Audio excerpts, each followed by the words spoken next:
Welcome to Catholic Charities Chats. My name is Sister Betsy Van Duzen, and I'm the Director of Community Partnerships for Catholic Charities in the Diocese of Albany. Catholic Charities Chats is an opportunity for you to learn some of what Catholic Charities does across the system. And when I say the system, it's 14 counties comprising 10,000 square miles. Last year, Catholic Charities served over 86,000 people in food pantries and soup kitchens and dispute mediation and shelters, in residences, in so many ways. And the goal of Catholic Charities Chats is to communicate some of the programs and some of the work that's being done across the system. I also want to talk today about a particular project that's going on in partnership with the Capital Region Builders and Remodelers Association. CRBRA, is the acronym that identifies them, is a professional organization of builders and remodelers and associates who are involved in the building trades in this community, in the larger community. And they have partnered with Catholic Charities for the last 2 years, and this, our third year, we're going to be doing a kitchen remodel in Sunnyside Center, which is a child care facility that we run in Troy. So if we have any aspiring builders out there or folks who are professional builders who would really like to be engaged in a very exciting project coming forward, we'd love to have you join in the project. Our phone number is up on the screen, I think, 453-6650, and we would love to have you participate in that. Today we have two guests on Catholic Charities Chats. Jenn Hyde, who is the Executive Director of Tri-County Services, Catholic Charities Tri-County Services, and Nicol, who is the Director of Development. We're going to start chatting with Jenn first, since that's what we do here at CC Chats. Jenn, tell us about your agency, tell us about your role there. Sure. Catholic Charities Tri-County Services serves our local capital district here. The services that we spearhead include our basic need programs, so food pantries, soup kitchens, emergency assistance programs. We also have youth programs, Camp Scully out on Snyder's Lake, which hosts a summer camp program, Sunnyside Daycare in Troy, which you mentioned. We also have some asset building programs. So the Volunteer Income Tax Assistance Program, which just finished its season, preparing taxes at our Catholic Charities office at no cost. And also our Wheels for Work program, which helps individuals to enhance their money and make them get some low interest loans for a vehicle for those folks that qualify. That really helps them to perhaps look at new job opportunities because they don't need to be so reliant on a bus system. Or perhaps they can get a promotion because their shift can change a bit because they have their own vehicle to get to and from work. Mm-hmm. Exciting. Now, I'm certain that asset building would be something that Catholic Charities would try to do across the system. It seems like that would make sense. And I bet when we get to Molly, she'll be able to tell us some things about asset building. I'm sure she can. Tell us a little bit more about Camp Scully. Yeah, Camp Scully runs a overnight camp for children. They can come for 1 week, and there are scholarships available for those opportunities as well. Really allowing kids to get out into nature and be kids. They have their overnight experience in their cabin, in the campfire atmosphere. It's right on a lake, so there's swimming and kayaking and canoeing. There's hiking trails that the counselors work one-to-one and spending a great deal of time with the kids and really helping them to work with each other throughout their stay at Camp Scully. There's also a day camp opportunity as well, where kids come and can spend just those daytime hours. You know how challenging it is as parents are working during the summer and the kids are home. Oh, sure. And about how many children would be out at Camp Scully? On any given day, there's more than 300 children. Oh, wow. Yes. So fortunately, there's a lot of space. That's great. That's great. These are kids who are oftentimes they don't really have a lot of chance to get outside and run around, and nature is kind of a new thing, and probably there's some adventures with snakes and bugs and fun things like that out there. Yeah, there is. One of the things with summer for kids is that we try to focus on is addressing summer learning loss. The children are out from school, it's break, that's great, but we really bring them right into nature and are providing educational opportunities that are just fun for the children. We have a nature center out at Camp Scully, so it's not just, let's look at this snake or this frog, but let's go out into Snyder's Lake, get a water sample, bring it in, look under the microscope and see, what exactly is in the lake there and what can we learn from the life. Sure. What a great opportunity for Yes. kids, and I bet for families too, because I imagine when those kids go home and they're telling all these stories and everybody wants to go. I want to go. Little brother, little sister says, I want to go to Camp Scully. I want to go to Camp Scully. Absolutely. There's a lot of families that, come back year after year, and as the younger children get older, feed right into Camp Scully, so it works out well. And where do the counselors come for Camp Scully? Counselors come from all over. They come from the Capital District, so if there's some folks home on college break that are looking for something to do, give us a call, and we have opportunities available for their summer break. Also, some counselors that come from other countries. Oh, really? Which really brings in a nice, well-rounded experience for the children and the other counselors as well. Mm-hmm. Oh, that's neat. Now, certainly there are other things that go on in the summer in your programs, and I would suspect that with the kids out of school, there might be some interesting challenges that happen. Could you talk a little bit about that? One of the immediate needs that arises on the very first day of summer break is those children that are receiving a meal at school at a subsidized or free rate, that meal is gone. That meal is gone. So the needs in our food pantry, they are strong throughout the year, but in the summer months, we have got more children in need of food. So our food pantries are a bit busier. Our soup kitchen is a bit busier. You see a lot more children in and out of the soup kitchens that we run as well. And really helping to round out the family's need for food and for healthy food options. So don't forget your food pantries over the summer. It's an important component. Absolutely, absolutely. And I'm sure that when communities, in the summertime everybody goes on vacation, they think, everybody would be taken care of. And just to say, as you're going on vacation, give a thought to, oh gosh, how can I contribute before I go, or how can I be helpful when I come back? Yes, absolutely. The need is there. Yeah, absolutely.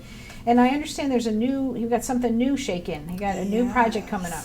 Yes, we have a new project that will be kicking off actually September 1st. So we're doing a lot of the planning and the prep work over the summer months in one of our neediest communities. It's going to be a program where we're really focusing on the whole family. There'll be some mentoring opportunities for the children, but also looking at the entire family. What can we do to help them out of a current situation? It'll be very individualized with a caseworker approach. So really sitting down and talking with the family right, in their own home and in their communities of what their needs are, and how can we help to make linkages for them? Is there a service in the community that we can connect them with?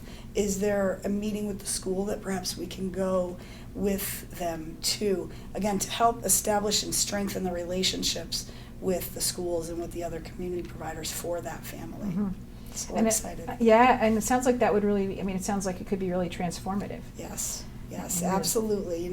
It's not just, throwing one or two things at a family, but really helping them to become more independent on their own and to learn about what's in their community and really looking to kind of change their direction in the path that particular person may be on.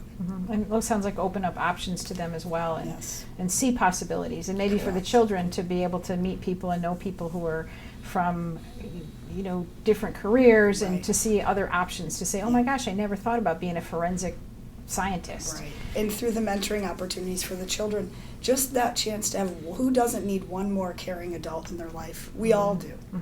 So there's such a benefit in that. That's great. Can I have one too? Sure. I'm sure we can see what can arrange. Anything else you'd like to share at this point? I just think, the important message is the summer's coming up. It's a fun and exciting time for everybody, but don't forget that there are needs in our community, and not everybody is taking those opportunities and has those opportunities to go on vacation.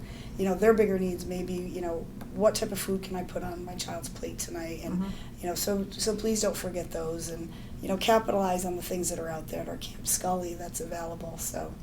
Great. Well, thanks, Jen. We'll be back to you in just a few minutes. Thank you. Our second guest is Molly Nicol. Molly Nicol is the Director of Development for Catholic Charities of the Diocese of Albany. Welcome, Molly. Thank you, Betsy, and thank you for having me. Hi, Jen. How Hello, are you? Molly. First, go ahead. First, I have to tell you that I have the best job in America. I really do. And people laugh when they hear that. No, people laugh when they hear that, but I have the opportunity to raise funds for an organization that is helping 86,000 people a year.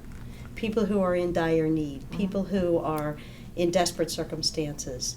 And I have the chance to go out and talk to people about helping those folks. Sometimes we drive through neighborhoods here and we are not even aware of the poverty that's around us. But when I came on board, I've been here for 3 years, I took some time to learn a little bit about the community, and there are 43% of the children in the city of Albany living below the poverty line. 50% of the children in Schenectady living below the poverty line. We can do something about that, and Catholic Charities does something about that. So that's why I love what I do. The best job in the world. Best job in America. Great. That's great.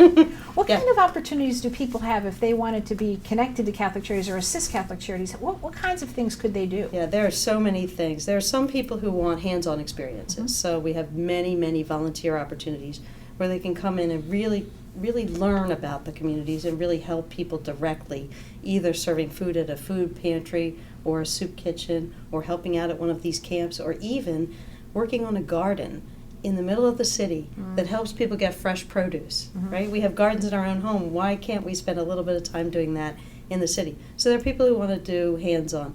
There are other folks who have full-time jobs, full-time schedules, dogs, kids, etc., and maybe they can contribute financially to help us. Another way to help us is to participate in some of our events. We have fundraising events, we have friend-raising events. We have ways for you to come and support us and have a good time. There are also opportunities really to spread the word to others. Once you learn about what we do, it is impossible not to talk about it. I have people, I give them tours, and they come back and their eyes are bulging out of their heads and their jaws are dropping because we are covering such a vast territory and touching so many lives, and it just quietly goes on. The work quietly goes on. So we can use help spreading the word about what we do as well. Absolutely. Yeah. How many people work for Catholic Charities? There are over 1,000 people working for Catholic Charities, and before we get too far down the line, I have to tell you, we serve all people regardless of race, creed, belief system, ethnicity. We serve all people of all types. We also hire people of all types. We have over 50% of our employees are not Catholic, so it's really important for people to understand that we are called Catholic Charities because we are the human services arm of the Catholic Church. But it's our mission to serve the poor and vulnerable regardless of what they believe.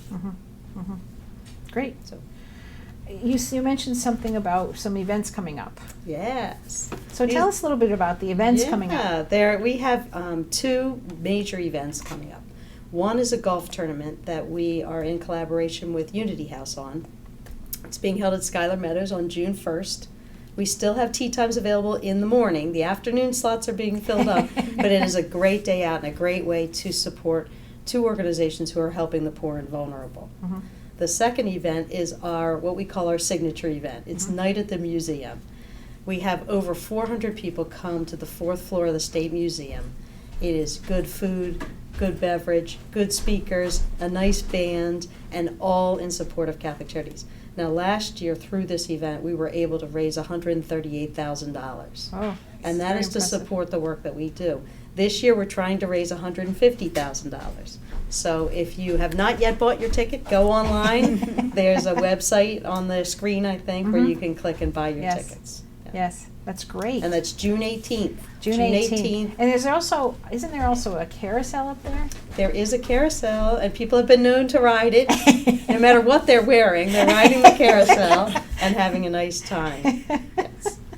Well, what would you say? I mean, let's just have a conversation for the three of us. With the three of us, is what kinds of things are probably most exciting about what you personally do, or maybe there's a story of someone that you've met, or I was thinking too, Molly, about the Garden of Feedin and the story. Maybe the story of the Garden of Feedin would be a great.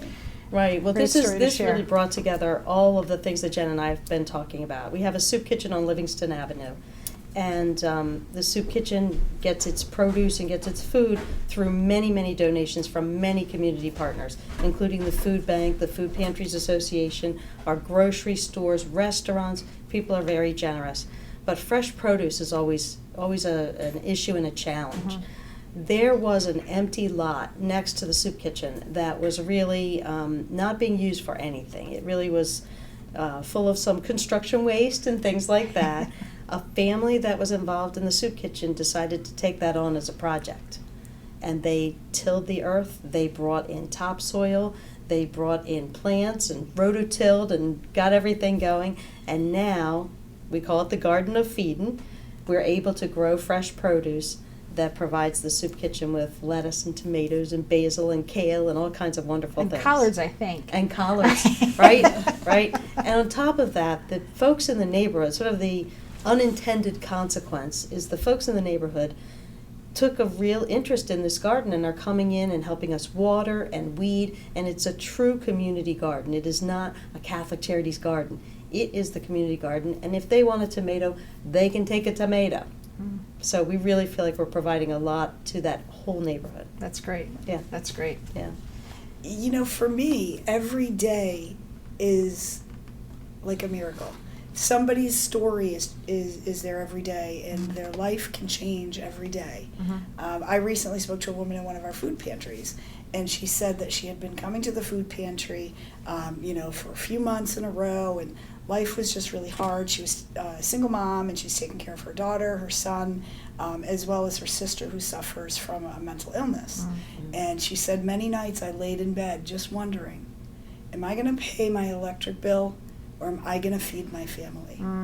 And she came to our food pantry, and she met with our staff. She said, I was greeted with such compassion. People listened to my story, listened to my needs, and we talked through, what is my budget like? What can I do differently so that I don't need to worry in these ways anymore? And one of those ways is to take advantage of your local food pantry. So she did when she needed to. When I met her that day recently, she was coming back with a donation to the program. She said, I couldn't be where I am if I didn't have that guidance at the time. So, I see stories like that all the time, and it just, like Molly said, you've got the best job. Sure. Yeah. You do. Yes. Well, and Jenn mentioned that this woman was struggling to pay her heat bill, right? That's another outreach service that we provide through a grant from National Grid Foundation, which is wonderful. They provide us funding to be able to help people with their heat bill so they don't have to make that choice. However, being the development director that I am, I will say that money is lovely, but to run the program, the entire program, and to figure out who needs it and who gets the money, we have to raise more funds to be able to pay for that entire program. So if anyone's looking to make a real difference in heat bills, air conditioning bills, etc., they can contribute to that emergency assistance fund.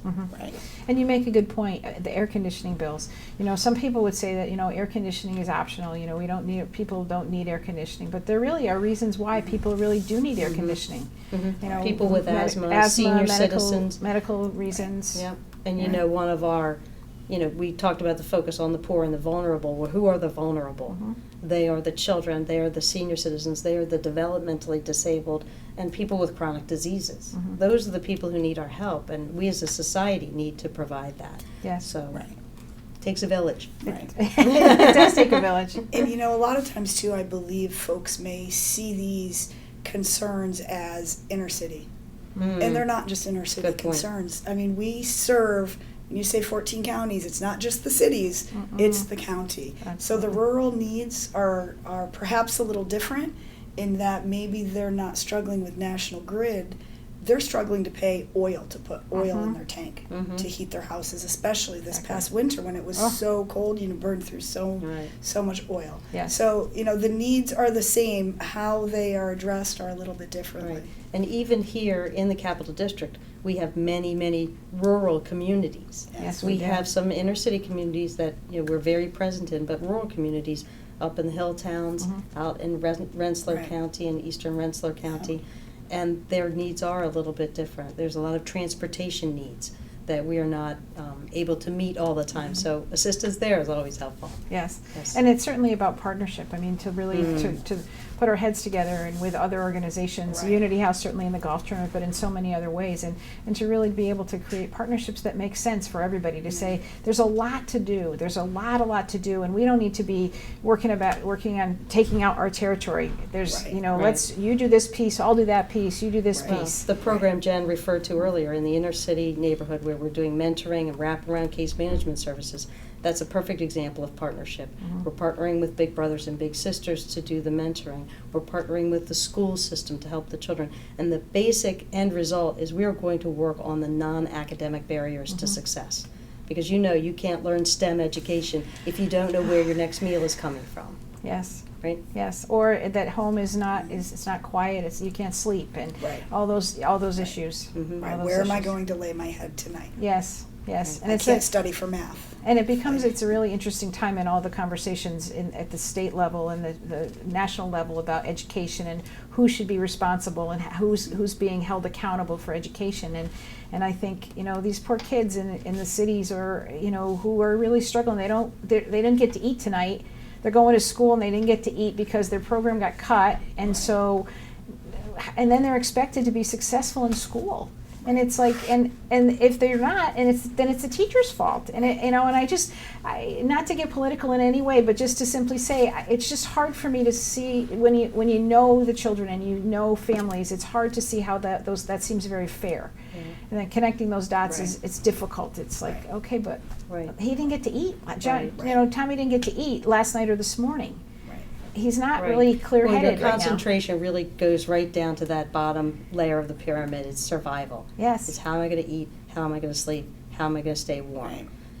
But we're there to help take care of that with the help of this whole community. Absolutely. So that's what I mean when I talk about the non-academic barriers to success. It's that bottom layer of the triangle. If we can work together and solve those problems, then the kids can move up to the next level, which is concentrating on education.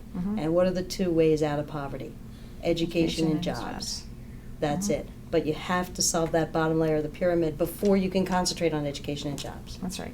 Right. What comes first? Exactly. Absolutely what comes first. Right. What other exciting things are going on in Catholic Charities? Well, it's always exciting. But we have 12 different agencies. You talked about the 14 counties, right? We have 12 agencies. 6 of those agencies cover geographic territory, like Jenn's. The other 6 are service specific. And by that I mean, housing, taking care of people with developmental disabilities, community maternity service, caring for pregnant and parenting teens. So we have these 12 agencies, all of whom have unique needs and unique services. Each of those agencies has exciting things going on. And in my sort of area of the world, they all have really fun and exciting ways to connect with them, whether it's through an event.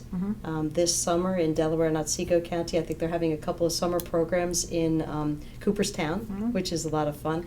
And they also have other volunteer opportunities. So again, out in Otsego County, they have a summer lunch program where any child in the area can come to the pavilion and get a lunch. Well, we need volunteers to help with that. We need funding to help with those programs. So any of those opportunities are there for people to get involved with. Yes. And certainly volunteers are an important part of the work that Catholic Charities does across the system, and that's certainly one of the pieces that I oversee in some loose manner. Well, another exciting area here in Schenectady, we have senior services. And senior services covers a wide range of services, things like Meals on Wheels, delivering to seniors, some communal dining sites. Well, senior services, our demographics, right? The senior population is growing, and we need to expand those services. So we're looking at the needs of this, not just Schenectady community, but of the entire Tri-County area, to say, where are the gaps? What's not being met? Is it transportation? Is it medical? We're trying to help seniors stay in their homes as long as possible, but they have to stay safe in their homes. Exactly. So there again, how can we help the seniors stay safe in their homes? Sometimes it's installing handrails. Sometimes it's getting them transportation to the grocery store. Yes. Yes. While we talk about volunteers, certainly the work that we do cannot be done without volunteers. We look to direct our funds exactly where they need to go, and that's by getting things and programs back out onto the streets to meet the needs of the community, not necessarily staff heavy. So volunteers are a key piece for us. They're key in our food pantries, our soup kitchens. And again, it might not be a constant thing. It might be a group of volunteers that want to get together, maybe your summer softball team, and wants to do a food drive or a personal care item drive. Those are volunteers that are essential to our services, just as an example. So And talk about, why would personal care items be such a deal? Yeah, personal care items, it's very important because folks actually can't purchase personal care items with things like food stamps. And some of those things might be Shampoos, conditioners, soaps, Laundry detergent, detergent, toilet paper. So those are things that when we have the ability to stock in our food pantries, through the support of volunteers doing drives or monetary donations coming through our door, that's essential. To me, those are basic needs. Yes. That should be met. Yes. Yep. I think often about, the cave people, they didn't have toilet paper, and I think I'm not a cave person. I'm glad I'm not a cave person, but in some ways that's what we have people do. When they don't have any cash assistance, they don't really have the resources. Yeah. What do you do? I guess when you go places, you take napkins or something. Right. I was surprised. I've got to say, I'm not, I didn't come from the social services world. I came from the business world, and I was learning about food stamps when I first came here, or SNAP benefits, right? Yes. So I was shocked that you could not buy deodorant, toilet paper. These are basic needs of life. And, sometimes we find ourselves passing judgment on the poor. Oh, they smell. Oh, they're not clean. Well, guess what? We're not helping them. We're not providing them the laundry detergent, for goodness sake. So any donations like that are really exciting to us. We actually had a whole truckload of laundry detergent delivered in my first year here. It was shocking and great. It's great fun. It went to great use. It did. It was so fun. I'm sure we distributed that quickly. And Yes. someone called us before Christmas, and they wanted a donation letter, but they had toothpaste and toothbrushes and mouth rinse. And it was really funny because we were going to give gifts out before Christmas at the soup kitchen, and we had toys for the children and all that, but we didn't really have very many adult things. And what we were hoping was toothbrushes and toothpaste, and the phone rings, and in comes the donation of toothbrushes and toothpaste. It was really quite comical in the office, but so often that happens. And so really, don't be afraid if you have something great or you have something, this is kind of funny, I wonder if anybody would like it. Probably 9 times out of 10 somebody would really like it, and not only like it but really need it, and put it to good use. Yeah, and I would really like to make a plug to the business community, because many times businesses have excess, whether it's furniture. We've had some banks actually donate furniture to us for use in our facilities. Sometimes it's laundry detergent. It's sometimes our business community can be our best partners because they can donate in bulk, and I'd really love to expand that outreach. I'd like it to be huge. Right.